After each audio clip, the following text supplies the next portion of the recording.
Assalamualaikum warahmatullahi wabarakatuh. Pada pertemuan ke-14 ini kita akan membahas tentang konservasi massa.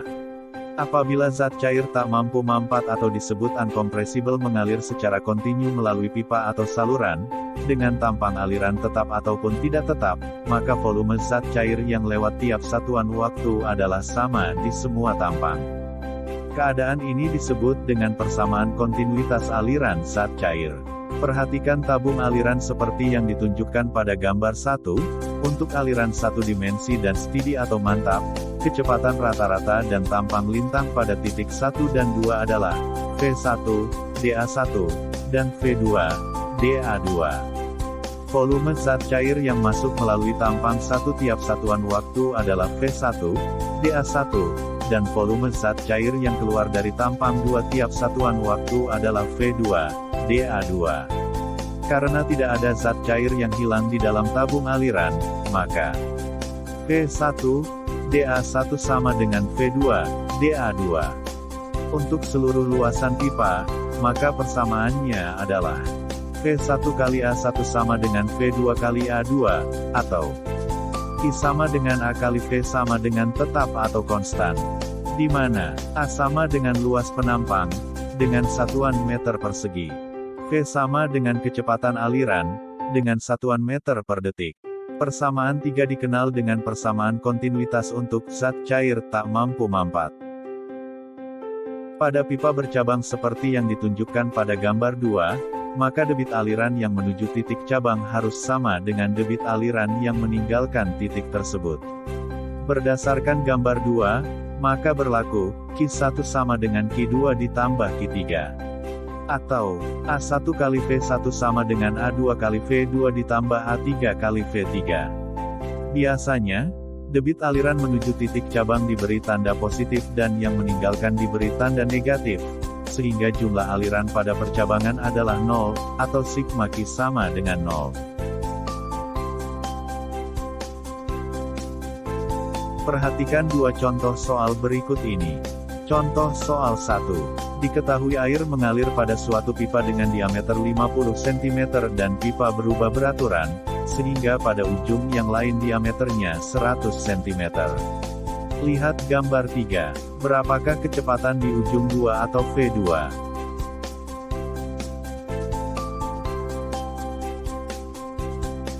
Kita jawab contoh soal nomor 1. Langkah pertama, kita hitung debit di titik 1 atau inlet, yaitu Q1.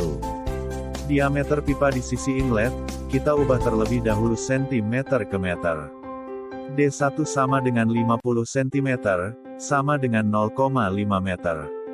A1, yaitu luas penampang inlet di titik 1, yang berupa luas lingkaran, sama dengan 1/4 kali pi kali D1 kuadrat, sama dengan 1/4 kali 3,14 kali 0,5 meter kuadrat, sama dengan 0,1963 meter persegi.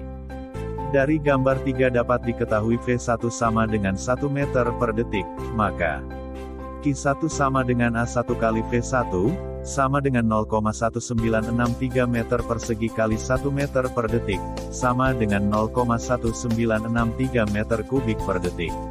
Langkah kedua, kita hitung debit di titik 2 atau inlet, yaitu Q2.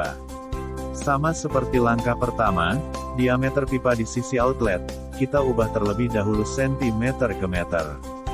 D2, sama dengan 100 cm, sama dengan 1 meter. A2, yaitu luas penampang outlet di titik 2, yang berupa luas lingkaran, sama dengan 1/4 kali pi kali D2 kuadrat, sama dengan 1/4 kali 3,14 kali 1 meter kuadrat, sama dengan 0,7854 meter persegi.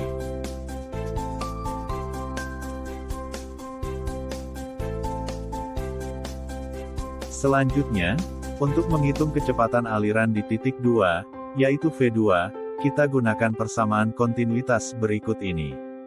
Q1, sama dengan Q2. Dari langkah pertama, sudah kita dapatkan Q1, yaitu 0,1963 meter kubik per detik. Selain itu, di langkah kedua, sudah kita dapatkan A2, yaitu 0,7854 meter persegi. Maka, Q1, sama dengan Q2, atau Q1, sama dengan V2 kali A2. 0,1963 meter kubik per detik, sama dengan V2 kali 0,7854 meter persegi. Sehingga, didapatkan V2 atau kecepatan aliran di titik 2, outlet, sama dengan 0,1963 meter kubik per detik dibagi 0,7854 meter persegi, sama dengan 0,25 meter per detik.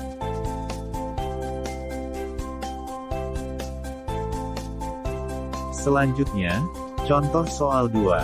Suatu sistem pipa bercabang ditunjukkan pada gambar 4.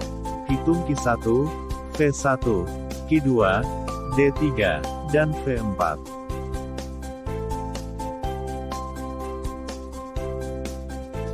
Kita jawab contoh soal nomor 2. Langkah pertama, kita hitung debit pada pipa 2, Q2.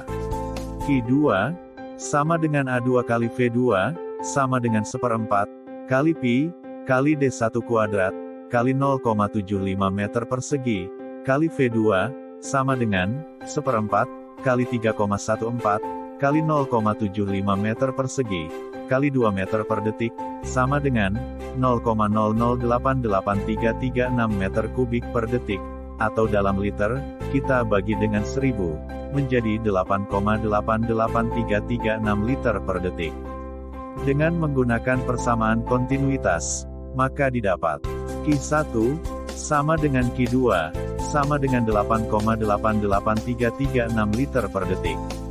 Langkah kedua, kita hitung kecepatan aliran pada pipa 1, V1. A1, kali V1, sama dengan 8,88336 liter per detik. Atau V1, sama dengan 8,88336 liter per detik dibagi 1/4 Pi, kali 0,05 meter persegi, sama dengan 4,5 meter per detik. Langkah ketiga, kita hitung debit pada pipa 3, Q3. Sesuai gambar pipa cabang di soal, dengan menggunakan persamaan kontinuitas, maka Q2, sama dengan Q3 ditambah Q4. Di gambar soal diketahui bahwa Q4, sama dengan 0,5 Q3. Maka, Q2, sama dengan Q3 ditambah Q4, sama dengan Q3 ditambah 0,5 Q3, sama dengan 1,5 Q3. Sehingga, Q3, sama dengan Q2 dibagi 1,5, atau Q3, sama dengan 0,008836 meter kubik per detik dibagi 1,5, sama dengan 0,00589 meter kubik per detik, atau dalam liter, kita bagi dengan 1000, menjadi 5,89 liter per detik. Langkah keempat, kita hitung diameter pipa 3, D3. Q3, sama dengan A3 kali V3, atau A3, sama dengan Q3 dibagi V3. Setelah kita masukkan angkanya, maka A3, sama dengan 0,00589 meter kubik per detik dibagi 1,5 meter per detik, sama dengan 0,003927 meter persegi. Atau diameter pipa 3, D3, sama dengan akar dari A3 dibagi 1/4 Pi, sama dengan akar dari 4 kali 0,003927 meter persegi dibagi Pi, sama dengan 0,071 meter. Langkah kelima, kita hitung debit pada pipa 4, Q4. Q4, sama dengan 4 kali V4. Di gambar soal diketahui bahwa Q4, sama dengan 0,5 Q3, maka 0,5 Q3, sama dengan 4 kali V4. 0,5 kali A3 kali V3, sama dengan 4 kali V4. Sehingga, V4, sama dengan 0,5 kali 1,5 kali 0,003927 meter persegi dibagi 1/4 Pi kali 0,03 kuadrat, sama dengan 4,17 meter per detik.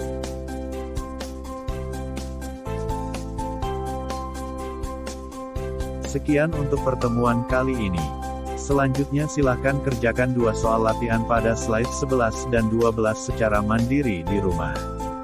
Feel free hubungi saya jika adik-adik ada pertanyaan terkait materi pertemuan ini. Terima kasih.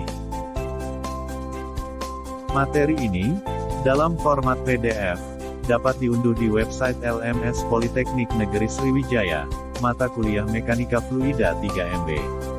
Sampai berjumpa di pertemuan selanjutnya. Terima kasih. Adios.